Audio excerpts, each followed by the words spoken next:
Que a graça e a paz de nosso Senhor Jesus Cristo seja sobre a sua vida. Mais uma vez aqui estamos para mais uma pré-aula da Escola Bíblica Dominical do próximo domingo. Nós estamos estudando nesta semana a lição de número 5, amando e desgarrando a pessoa desgarrada. Quero pedir para você subscreva no meu canal. Visite também o nosso site www.moldado.com. No site você tem os vídeos, você tem uma mensagem escrita que introduz o tema da nossa lição e logo abaixo você tem os slides, você pode baixar quando você quiser, é grátis, não te custa nada. Seja bem-vindo em nome de Jesus, amando e desgarrando a pessoa desgarrada. Quem é esta pessoa desgarrada? Se ela se desgarrou de onde? Por qual motivo ou razão esta pessoa se desgarrou? Quem é o culpado desta pessoa se desgarrar? É a própria pessoa ou é o seu líder? Para dar resposta a estas questões e também para dar uma grande lição aos escribas e fariseus e grande parte do povo que criticavam a Cristo, porque Jesus estava falando para publicanos e pecadores, Jesus aproveitou e contou 3 parábolas.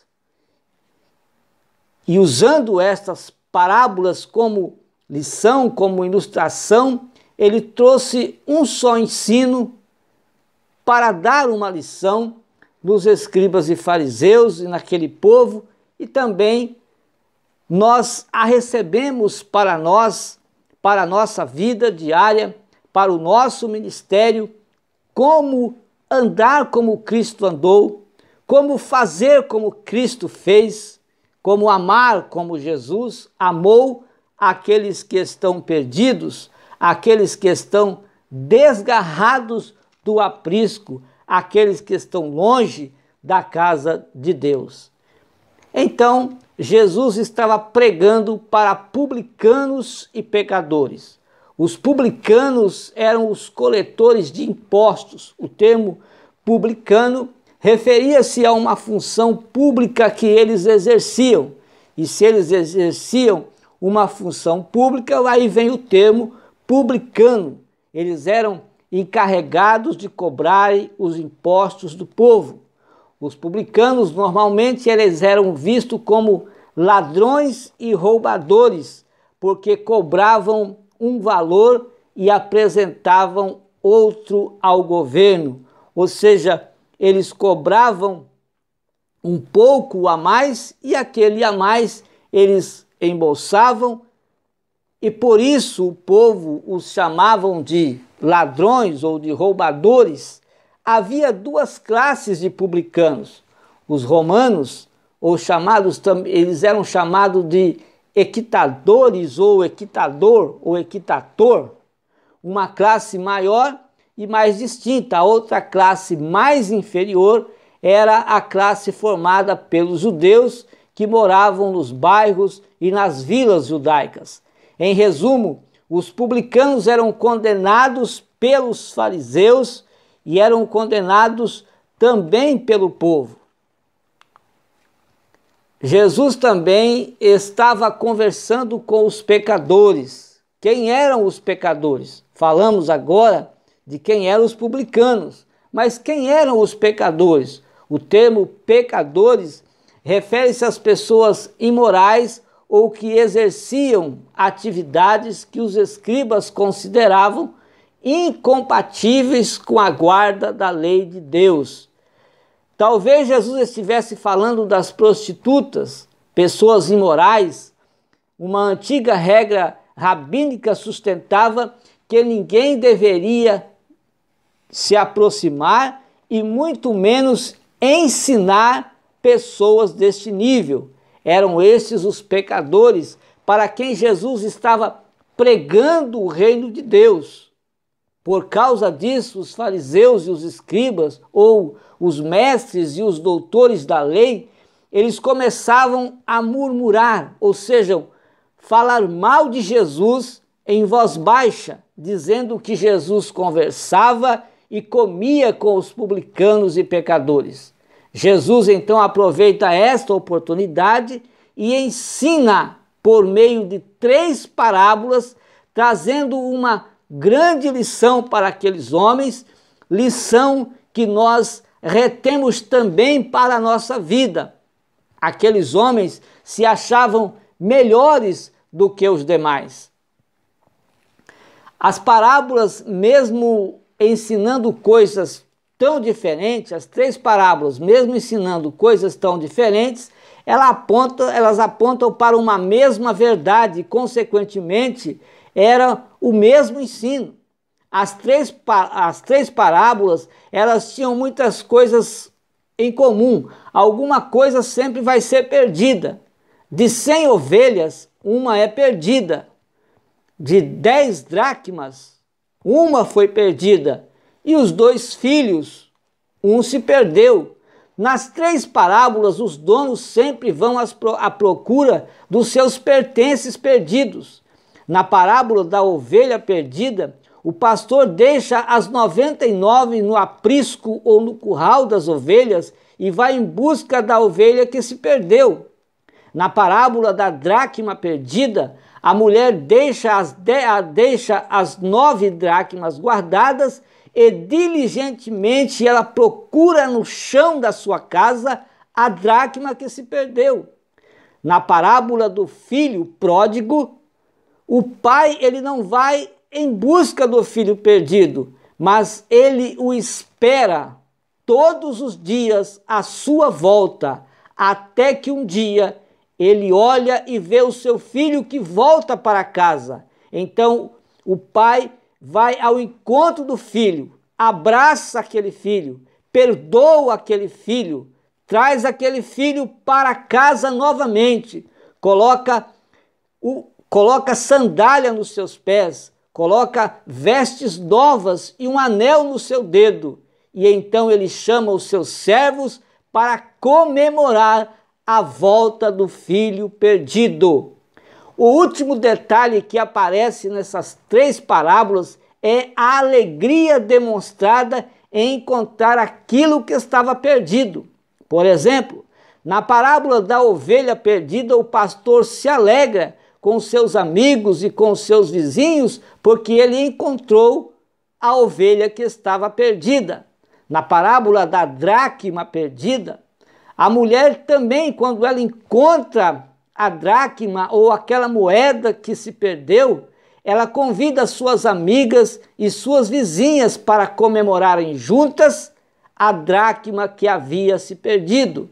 Na parábola do filho pródigo, também o pai convida os seus servos, mata um cevado, faz uma grande festa e se alegra, porque aquele filho que estava perdido agora foi encontrado. A parábola da ovelha perdida pode ser encontrada nos evangelhos de Mateus e de Lucas. Basicamente, os 2 relatos são idênticos, embora possamos classificar o presente texto no evangelho de Mateus como sendo um paralelo abreviado comparado ao texto de Lucas. Por exemplo, no evangelho de Mateus nós vamos encontrar no capítulo 18 do evangelho de Mateus esta parábola. Aí ela vai usar 2 ou 3 versículos, seria um resumo daquilo que Lucas detalhou em vários versículos. Então, analisando os textos de Mateus e de Lucas, o contexto histórico, claramente ele parece indicar que Jesus contou essa parábola 2 vezes em contextos históricos diferentes, em ocasiões diferentes, com propósitos diferentes, mas a mensagem permanecia a mesma mensagem. No evangelho de Mateus não foi como aconteceu no evangelho de Lucas. Em Lucas, Jesus conta a parábola para responder às murmurações dos escribas, dos fariseus e de grande parte do povo que o criticava, porque ele estava pregando para os publicanos e pecadores. No Evangelho de Mateus, no versículo 1, os discípulos fazem uma pergunta para Jesus: quem é o maior no reino dos céus? Para responder então essa pergunta, Jesus colocou um menino no meio deles e disse: em verdade vos digo, se não vos converterdes e não vos fizerdes como este menino, de modo algum entrareis no reino de Deus. Ou seja, Jesus ele usou aquele menino para ilustrar ali a igreja. A igreja estava sendo ilustrada por aquele menino. Jesus os advertiu sobre a gravidade que há no fazer com que estes pequeninos tropecem. Então temos nós que ter cuidados para não fazermos que outros tropecem na caminhada para o céu por causa de nós. Sob esse princípio foi que Jesus contou a parábola da ovelha perdida, enfatizando que não é da vontade do Pai que nenhum desses pequeninos se percam. Embora Jesus tenha usado literalmente uma criança neste contexto, isso serviu como ilustração de uma verdade espiritual. Ao usar um menino, Jesus se refere àqueles cuja fé mantém a simplicidade de uma criança. Então, diante desse propósito, a parábola da ovelha perdida em Mateus nos ensina que Deus, assim como um pastor que cuida das suas ovelhas, também Deus cuida daqueles que são seus. Se algum se perder, ele mesmo irá buscá-lo, porque não quer que nenhum dos seus pequeninos se percam. Essa é uma parábola bem pequena, mas ela nos traz um grande ensino. Apesar da sua simplicidade, nós temos aqui ela nos revela uma história completa e profunda. Se nós lemos o capítulo 34 do livro de Ezequiel, nós vamos ver aqui que Deus, ele chama a atenção dos pastores de Israel. E nesse capítulo aqui, nós podemos também trazer para os dias de hoje, porque o que estava acontecendo naqueles dias para que Deus permitisse que Ezequiel falasse com o povo através, e tudo que ele falou está escrito no seu livro, no capítulo 34, está acontecendo nos dias de hoje. Então Deus vai chamar a atenção dos sacerdotes, dos pastores de Israel. Eram eles que cuidavam do povo.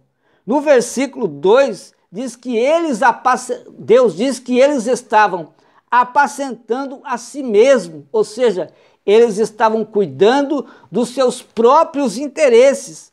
Eles estavam desfrutando dos frutos das ovelhas, ou seja, desfrutando dos frutos da igreja do Senhor do Antigo Testamento. Mas eles não zelavam do povo, eles não protegiam o povo, eles não cuidavam do povo, eles não alimentavam aquelas ovelhas. E por ele não alimentar aquelas ovelhas, por eles não cuidarem daquelas ovelhas, as ovelhas então estavam fracas, as ovelhas estavam doentes, as ovelhas estavam quebradas, as ovelhas estavam desgarradas e estavam perdidas. Quando elas, por algum caso, elas procuravam esses sacerdotes, elas eram tratadas de forma rígida, sem compaixão, sem piedade. E por isso, então, essas ovelhas, elas se espalhavam. A partir do capítulo 34, de 5 a 8, vai dizer que elas se espalhavam. E se espalhando, elas ficavam sem nenhum cuidado, sem nenhuma proteção, estavam disponíveis para ser comidas pelas feras do campo. Ou seja, estavam disponíveis para ser levada por outras nações a adorarem os seus deuses. Hoje também acontece o mesmo. Se os pastores não cuidarem de suas ovelhas, se os pastores não cuidarem dos seus rebanhos, se não o protegerem, se não o alimentarem, se não o cuidarem, se não zelar por elas, elas também vão se espalhar e vão estar disponíveis às feras do campo. Quem são as feras do campo? Essas pessoas vão estar disponíveis e vão poder ser tragadas pelas heresias. As pessoas estão sendo tragadas pelas heresias, pelo falso evangelho, estão sendo tragadas por um cristianismo sem Cristo, levadas por ventos de doutrinas, porque o seu pastor não cuidou, porque o seu líder espiritual não alimentou, não aconselhou, não orientou. Então, estas ovelhas, elas se espalharam. Agora o Senhor Deus vai tomar uma atitude. O Senhor Deus vai tomar uma atitude. A atitude ele vai tomar a partir do versículo de número 9, Ezequiel de 9 a 11. Então o Senhor toma uma atitude. Já que vocês não estão cuidando das ovelhas, já que vocês não estão protegendo elas, já que vocês não estão alimentando o meu povo, só estão desfrutando daquilo que eles produzem, mas não está alimentando eles, então eu vou tirar você de onde você está e eu mesmo vou cuidar das minhas ovelhas. Ou seja, Deus, ele faz isto quando os pastores não zelam pelos pequeninos que precisam de zelo, pela sua igreja que precisa de proteção, pelo seu povo que precisa de alimentação. Então Deus ele faz isso, ele mesmo toma atitude. Então ele cuida agora, tirando esta pessoa e colocando uma outra pessoa para que zele e cuide da sua igreja. E se ele não encontrar alguém, o Senhor Jesus levanta lá do pó, Jesus tira lá da sarjeta do pecado e forma uma pessoa e coloca ela para cuidar da sua igreja. Então, é assim que o Senhor faz. Nesta parábola da ovelha perdida, é tipo o amor do pastor pela igreja. É claro que nós vamos ver que em algumas vezes, na maioria das vezes, o culpado não é o líder espiritual. O culpado é a mesma pessoa. A pessoa mesmo é culpada e se desvia e sai e não quer servir a Deus. A história da mulher e sua dracma perdida se harmoniza à vida cotidiana do primeiro século. Essa dracma perdida, em algumas traduções, é chamada de moeda de prata. Era uma moeda grega. Tal como o denário romano, a dracma correspondia à quantia paga por um trabalhador comum em um dia de serviço. Alguns sugerem que as 10 dracmas era toda a economia daquela mulher. Outros apontam para a possibilidade de que as 10 dracmas fazia parte do dote daquela mulher e era usada como tipo de enfeite. Se for esse caso de ela ter usava como um tipo de enfeite, então é possível que ela tenha colocado as 10 dracmas em uma corrente e usava em volta do seu pescoço. Conforme o costume da época, ela também poderia ter atado as moedas em uma tira de pano e ter feito um enfeite no seu cabelo. Seja como for, o fato de a mulher perder as dracmas perdidas, ou seja, perder a sua dracma, foi motivo de grande ansiedade para ela, porque agora ela vai procurar diligentemente aquela dracma que se perdeu.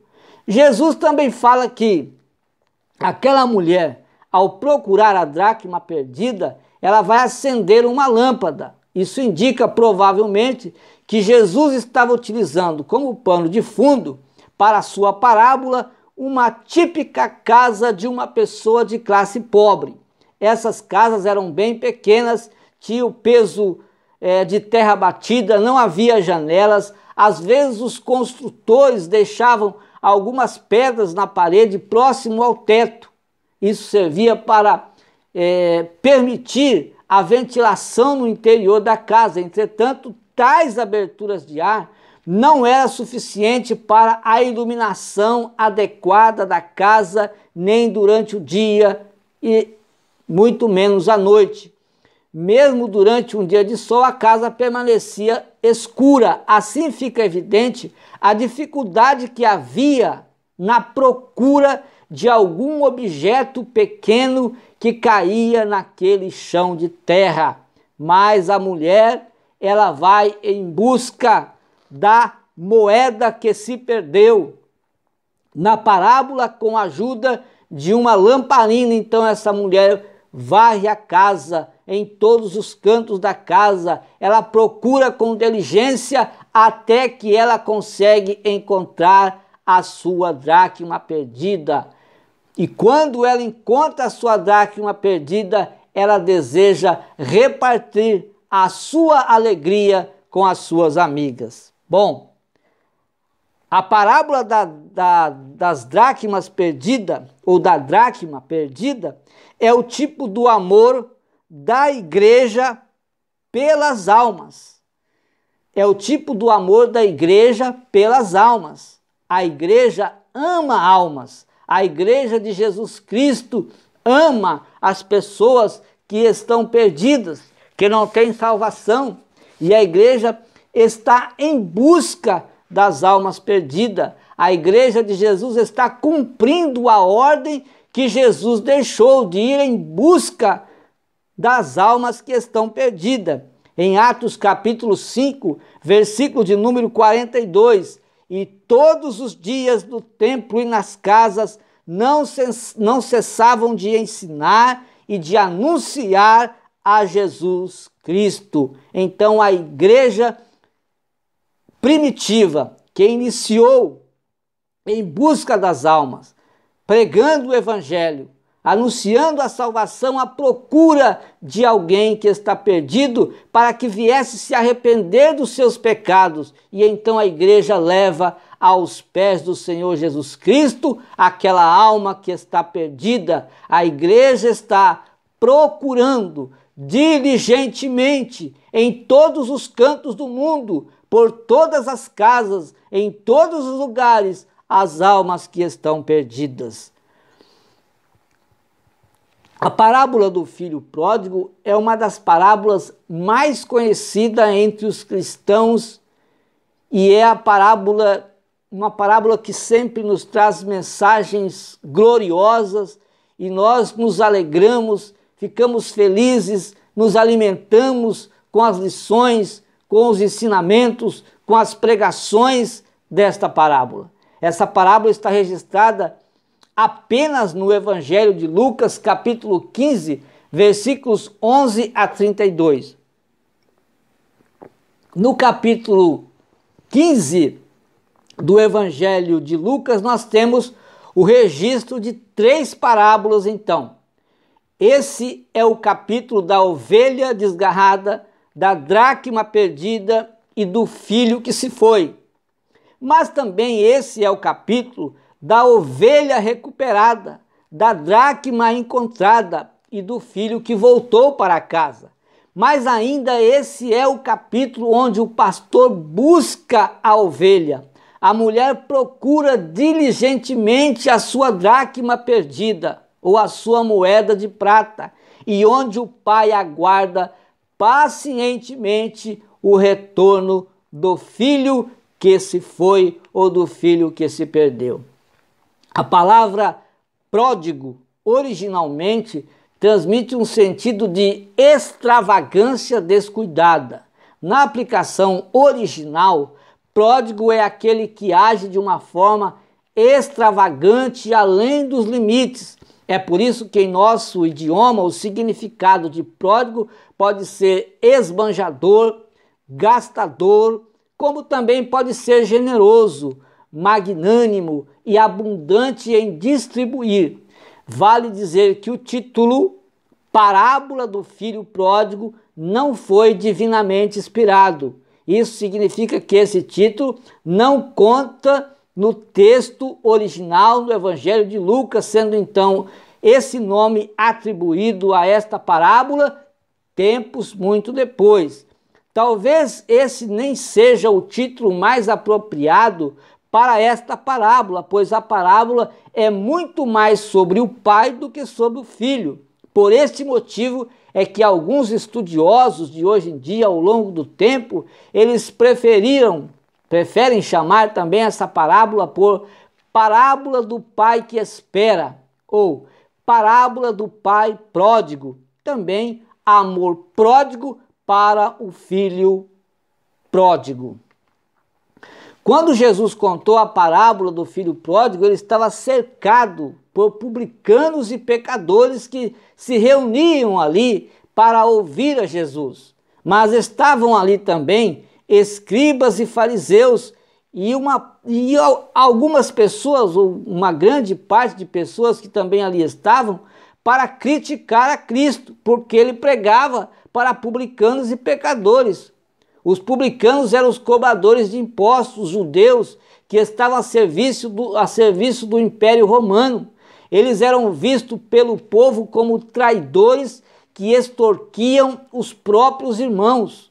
Já os pecadores eram as pessoas moralmente marginalizadas e de má reputação na sociedade. Ou seja, essas duas classes, elas eram desprezadas, elas eram desvalorizadas, elas eram rejeitadas, elas eram criticadas e elas não eram aceitas pela maioria do povo. Eram classes de pessoas que estavam jogadas, mas o Senhor Jesus as valorizou, o Senhor Jesus as aceitou. O Senhor Jesus agora vai falar para ela, estava ali pregando o grande amor de Deus para aquelas pessoas, para que o reino de Deus crescesse, para que o reino de Deus venha a crescer.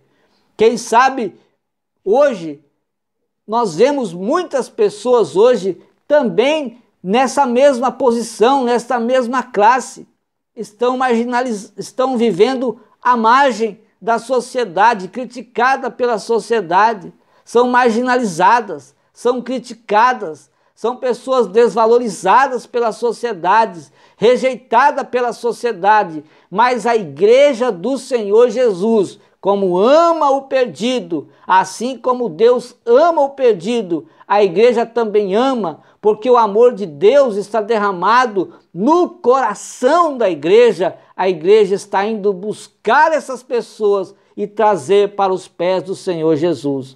Então essas pessoas não possuíam um padrão de vida aprovado pelos religiosos da época, e por isso elas eram excluídas por eles.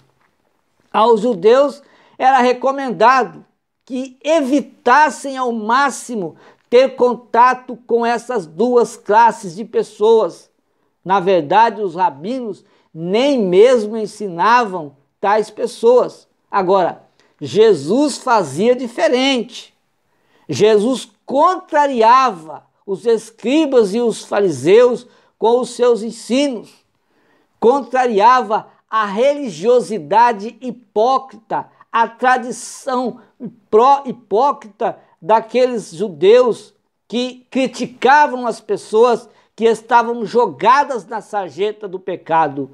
Jesus não apenas tinha contato com essas pessoas, mas Jesus comia junto com essas pessoas, ia na casa dessas pessoas, ia na festa com essas pessoas, estavam sempre com essas pessoas, buscando pessoas assim, que se encontrava desvalorizado, e ele sempre encontrava. Ele encontrou um publicano chamado Zaqueu, e Zaqueu abraçou a Cristo, recebeu a salvação e foi valorizado por Cristo. Então, e também ele encontrou o próprio Mateus, que foi um dos seus apóstolos e também era publicano, e foi escolhido por Jesus para fazer parte, para compor esse grupo de homens que aprenderiam juntamente com ele e continuaria a sua missão. Esse tipo de comportamento escandalizava os fariseus e os doutores da lei, ou seja, o comportamento de Jesus escandalizava fariseus e os doutores da lei. Eles ficaram indignados e frequentemente eles questionavam Jesus acerca disto. O capítulo 15 do Evangelho de Lucas foi uma dessas ocasiões. O rabino da época concordava que Deus recebia um pecador arrependido, mas eles não compreendiam que Jesus era o próprio Deus e estava ali em busca de pecadores, em busca de pessoas que eles estavam desvalorizando, que eles estavam rejeitando, que a sociedade estava excluindo.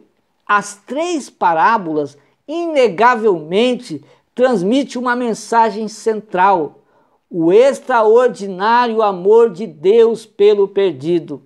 Esse, certamente, é o ensinamento principal da parábola do filho pródigo. A parábola do filho pródigo, então, ela tipifica o amor de Deus pelas pessoas que estão perdidas. Em João 3,16, nós o conhecemos muito bem, porque Deus amou o mundo, Deus amou a sociedade perdida, o mundo, os homens, a humanidade em pecado. Deus amou o mundo de tal maneira que deu seu Filho unigênito, para que todo aquele que nele crê não pereça, mas tenha a vida eterna. Mas é preciso crer para não perecer.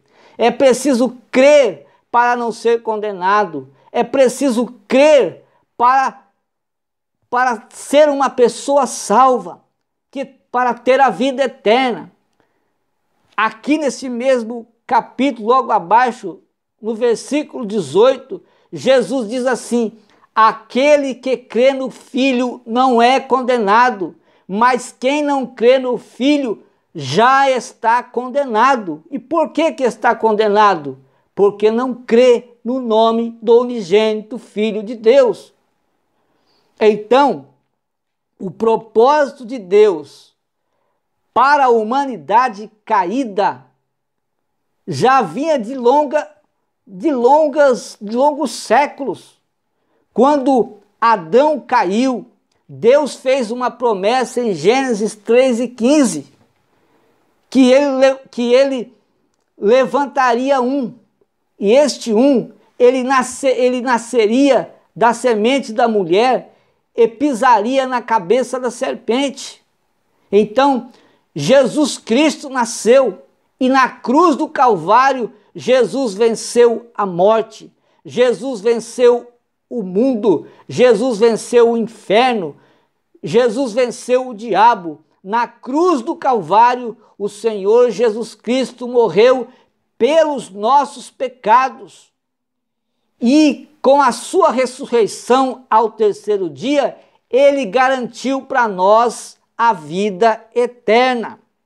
Então, o propósito de Deus para a humanidade caída em pecado era resgatar aqueles que estavam perdidos, é buscar aqueles que estavam desgarrados, que agora estavam longe de Deus. Através do pecado de Adão, toda a humanidade foi contaminada pelo pecado. Então, Deus, ele agora decide formar uma nação, criar uma nação. E esta nação, ela deveria evangelizar as outras nações. Deus então chama Abraão. e promete a Abraão que todas as famílias da terra seriam abençoadas por ele. De Abraão nasceu Isaac, de Isaac nasceu Jacó. Jacó teve 12 filhos e Jacó veio a ser chamado Israel. E agora nós temos aqui uma família israelita. Essa família, ela cresceu. Essa família se multiplicou. Essa família se tornou uma grande nação. E Deus agora tinha um propósito para a nação de Israel: evangelizar as outras nações. Mas os israelitas rebelaram, os israelitas pecaram, os israelitas se misturaram com as outras nações para adorarem os seus deuses e não cumpriram com o plano, com o propósito que Deus tinha para com eles. Da tribo de Judá, então, Deus, ele separa um homem segundo o seu coração, Davi. Da descendência de Davi nasceu Jesus Cristo. E Deus então, ele cumpre a sua missão, enviando Jesus Cristo, seu Filho, a esta terra.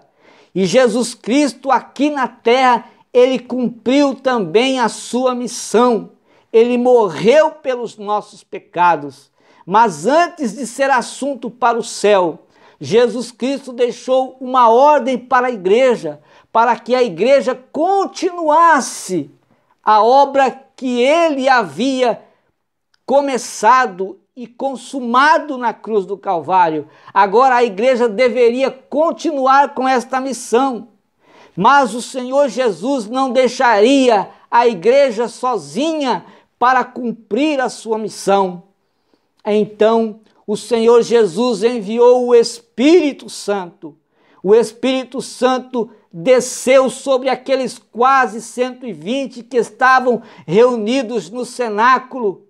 O Espírito Santo veio para ajudar a igreja.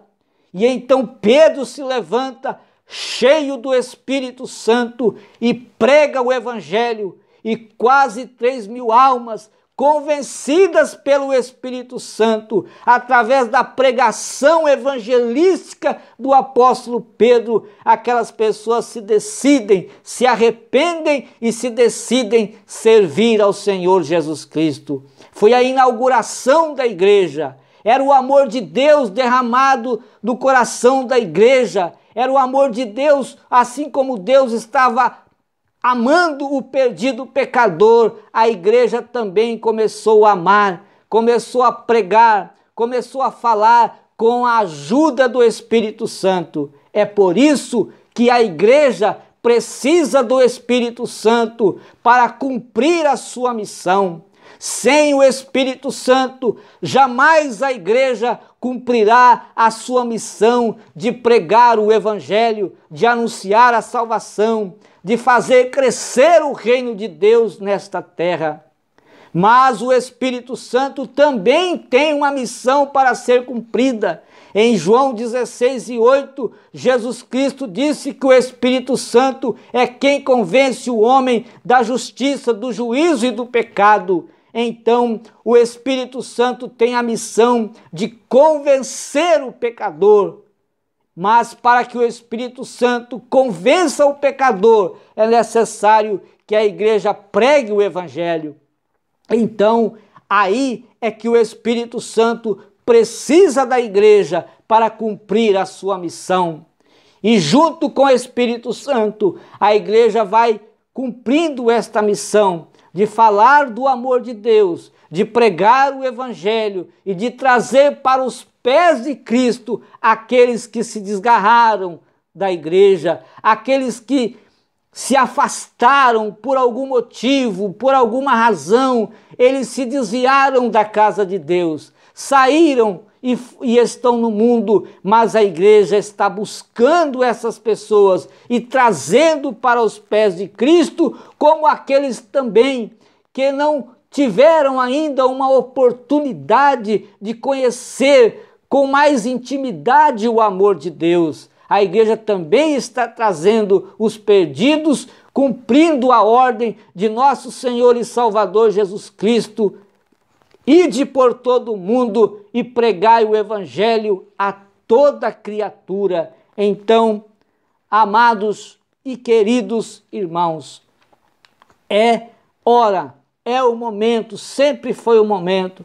A igreja sempre cumpriu com o seu trabalho e continua cumprindo. A igreja de nosso Senhor Jesus Cristo continua levando o evangelho, buscando aqueles que estão desgarrados do aprisco do Senhor, porque o amor de Deus, que é o dono da igreja, o amor de Deus, Deus que é o dono dessas ovelhas, que é o dono da igreja, ele tem amor por essas pessoas, e este amor deve estar derramado no nosso coração, para que busquemos, porque nós não sabemos onde essa semente está sendo plantada, nós não sabemos quem são os salvos, mas o Senhor Deus, Ele conhece o nosso trabalho, e Ele conhece o trabalho da igreja, Ele sabe e Ele conhece as pessoas que são salvas.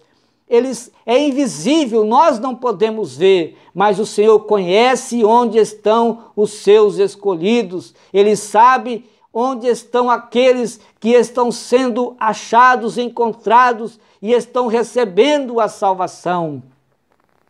E nós vamos saber disso um dia, porque lá no céu, todos nós, a igreja de Jesus, que nós não conhecemos, nós vamos estar reunidos com o Senhor, porque lá no céu não tem placa de igreja, lá no céu não tem placa, não existe um compartimento para cada denominação. Lá estarão a igreja de Jesus. Jesus disse: eu edificarei a minha igreja. Então, se esse amor de Deus não estiver no nosso coração, nós devemos nos humilhar aos pés do Senhor Jesus e pedir: Senhor, eu quero amar as almas, eu quero amar o perdido, eu quero buscar o desgarrado, eu quero buscar o perdido, eu quero cumprir com a minha missão aqui na terra e em busca daqueles que ainda não se salvaram. O que a parábola da ovelha perdida ilustra?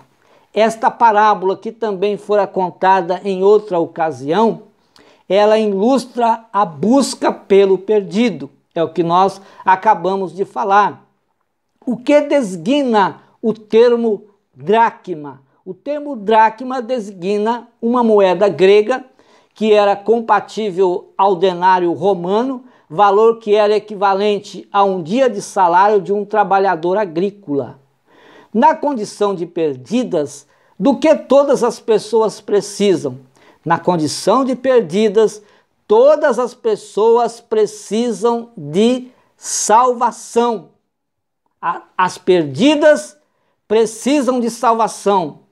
As desgarradas precisam também voltar à casa do Pai, voltar ao aprisco, porque também precisam salvá-las. E o Senhor está disposto a salvá-la, desde que essas pessoas também estiverem dispostas a se decidirem, a se arrependerem e se humilharem diante do Senhor, pedindo o seu perdão.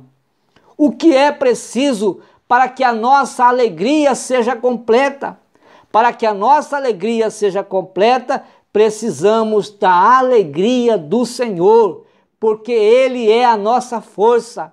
Em João 15 e o versículo 11 diz que a nossa alegria, ela se completa com a presença de Jesus na nossa vida. Ela não se completa com mais nenhuma outra coisa deste mundo.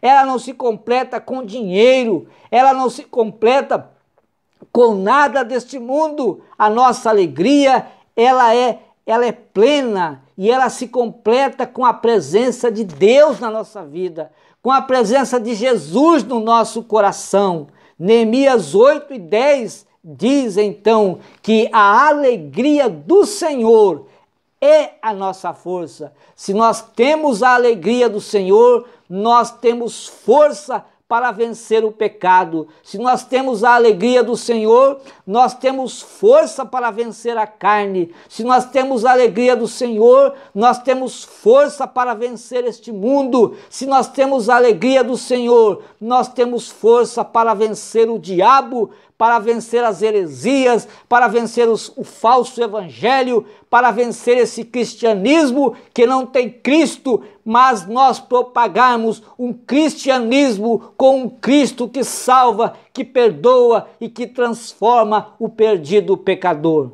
Deus abençoe sua vida, Deus abençoe ricamente a sua família e até a próxima lição da Escola Bíblica Dominical, a lição de número 6.